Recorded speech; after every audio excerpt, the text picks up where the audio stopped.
All right, so we are here at Google headquarters for the 2024 Made by Google event, where they have some big announcements for the Pixel Watch 3, including 2 sizes. Yes, we finally have them.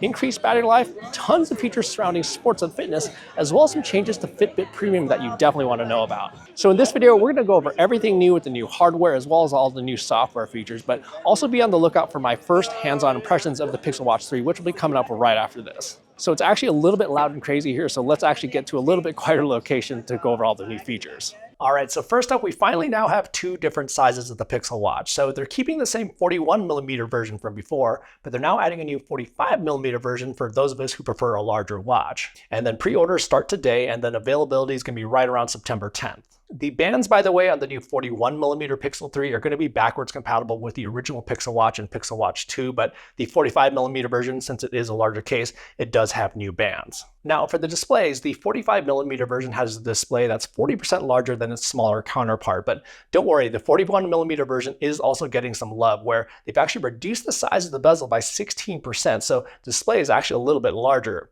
The bezel size on the original Pixel Watch and Pixel Watch 2 were certainly kind of a pain point, so it is nice to see that they addressed that with the Pixel 3. Now, for the displays themselves, so these get an upgrade as well on both sizes. So they're calling these their new Actua displays, where they're transitioning from an AMOLED display to an AMOLED LTPO display, which are supposed to be more efficient with a dynamic refresh rate, as well as a new max brightness of 2000 nits, so doubling the brightness from previous generations, as well as being able to get as low as 1 nit. So these new displays should be easier to see in all sorts of conditions, whether that's going to be super bright sunlight, as well as at night, where they're not only going to be easier on the eyes, but they can also be a little bit more efficient on battery life with that lower 1 nit. And another thing that aids in getting better battery life is that dynamic refresh rate, where it can dynamically switch between 60 Hz all the way down to 1 Hz depending on your usage. So that's where, if you're using the always-on display and if you're not interacting with the watch, it can use that lower refresh rate, where if you're actually interacting with the watch, it can kind of pump that up to that 60 Hz smoothness. And while we're talking about battery life, the Pixel Watch 3 can get up to 24 hours on a charge while using the always-on display, and they also have battery saver mode where it can get up to 36 hours.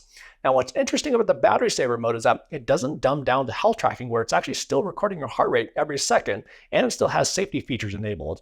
It's more that it turns off the always-on display, as well as limits some of those more smartwatch type features like connectivity to your phone. Oh, and then one last thing in regards to battery life is that they can now charge 20% faster, so about 15 minutes faster for a full charge. And the longer battery life in the Pixel Watch 3 basically comes from 3 core things: the display with a dynamic refresh rate, WearOS 5, which is a more efficient operating system, as well as a new dual chip architecture where one core can handle a lot of the more heavy lifting tasks like the smartwatch type features, and then another core that handles more of the background tasks. Now, on the workout, training, and recovery side of things, though, this is where they're actually making a lot of announcements with the Pixel Watch 3. So first up, let's talk about heart rate accuracy. So the Pixel Watch 3 uses the same heart rate sensor as previous generations, but they've apparently made some improvements more on the software side of things, where there's a new heart rate algorithm which is supposed to be more accurate, especially with sports like running. And this is definitely something that I'll be testing thoroughly in my in-depth review, so make sure to subscribe to the channel to get a notification when that video comes out.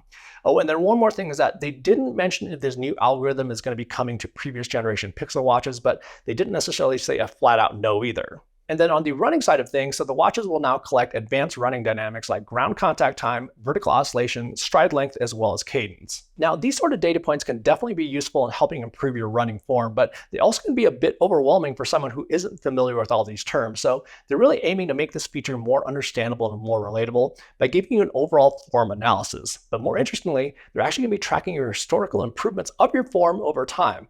That's actually something that's missing from a lot of platforms, so that's kind of interesting to see. There wasn't any mention of running power, which is a metric that some other watches use, but this is still a great start. And then there's also going to be a new workout builder in both the Fitbit app as well as the watch itself, where you can build running workouts where you can define intervals and repeats, targets for pace, heart rate, time, distance, or calories, as well as define warm-up and cool-down periods.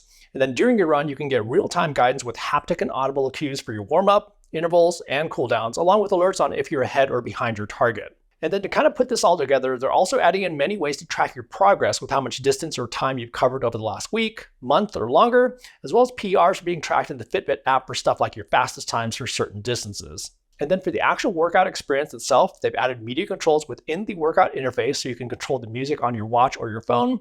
They're also enhancing the heart rate broadcasting with a broader range of fitness equipment, as well as offline Google Maps, which can come in handy if you don't have your phone with you or if you get outside cell phone range. Now, the maps will live in the Google Maps app and not in the actual workout interface itself. So you will still need to switch from the workout app to the Maps app to see your location. And then one more thing is that it doesn't currently have a breadcrumb trail of your route. That's something that I think would be kind of cool to see in the future. Now, to get to what I think is probably one of the most exciting things, at least for us on this channel, is that Google's introducing tons of new features around training and recovery. And the first of which is tracking your cardio load. So cardio load or training load is a way of tracking how much work or effort you're putting into your workouts. And it's generally based on different heart rate zones, as well as time in those zones. So the longer the workout, the higher the load.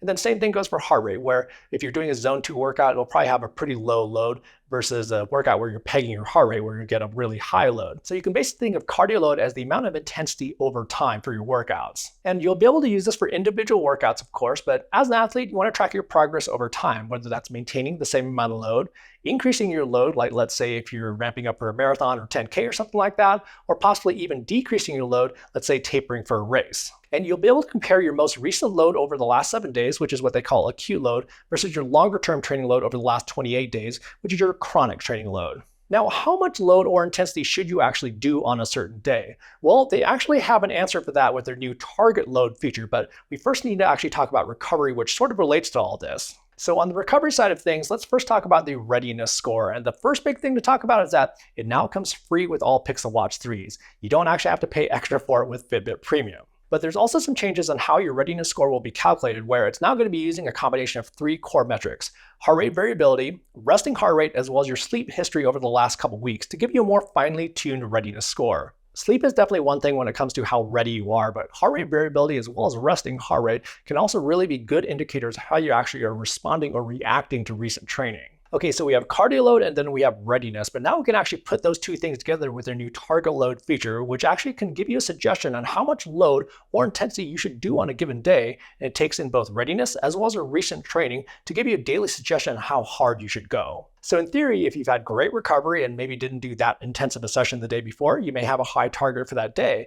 And then on the flip side, if you've had poor recovery, maybe had a really intense session the day before, your target will probably be lower. And I think this is probably one of the coolest features that they announced this year. And what's even more interesting is that you can actually set goals for your target load. So let's say you just want to maintain, or if you want to increase or decrease your load, that can actually factor into how much load it suggests each day. And it needs about 14 days of training as well as 7 days of sleep to calibrate this target load feature. So definitely stay tuned to see if this actually works. And then to kind of tie in all those new features together, they also have a new morning brief feature. So when you first wake up, you'll have a new screen that displays all the things you'd likely want to see first thing, like your HRV, your readiness score, your sleep quality, exercise streaks, as well as any weekly goals that you have set up.